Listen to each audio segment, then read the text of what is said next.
My dad is a rock. I know people use that title a lot, but I don't think they often have in mind the full spectrum of rockiness when they use it. You see, a rock doesn't just have to be strong. A rock has to be able to take abuse, for example. Some rocks are thrown in the pond or kicked down a road.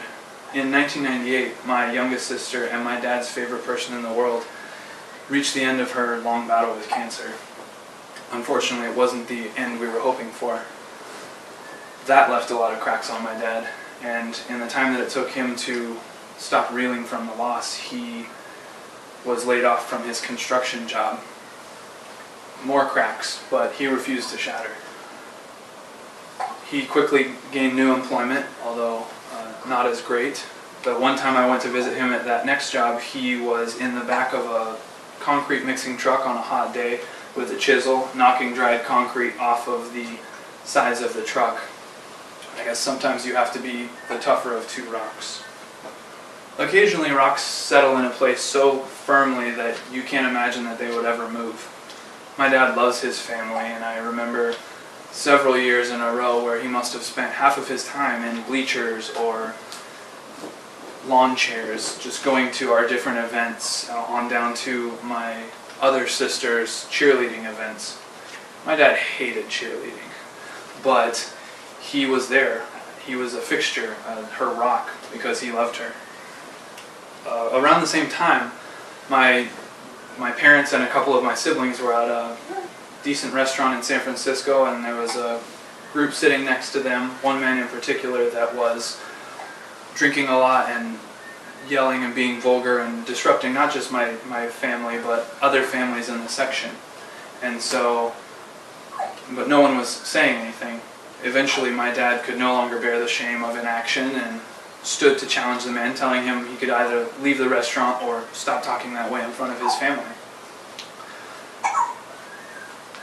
By all accounts, the man was very intimidating, even just sitting at that table, but when he stood up and towered over my dad later recounted to me that he was terrified.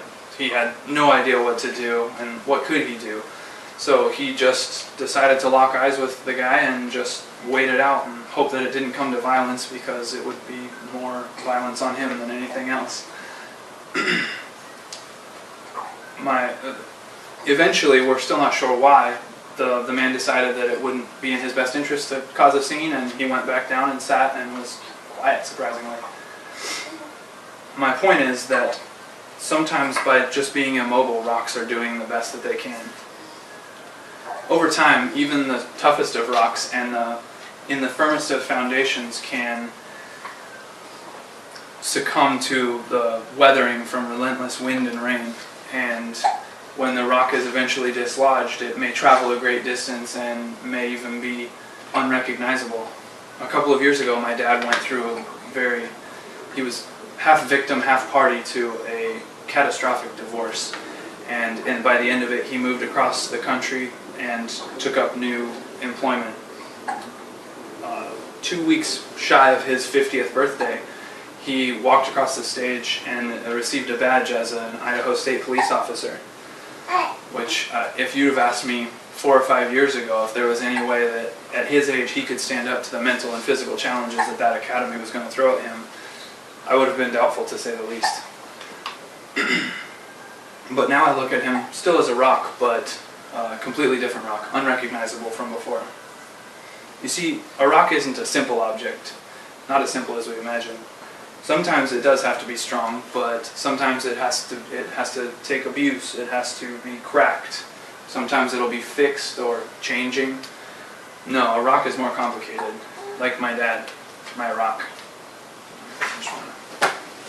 Okay. Oh, that was fun. Yes, applause is Should have waited a little bit more before talking again, but we're good. Thank you guys very much for coming. I should have thanked you in the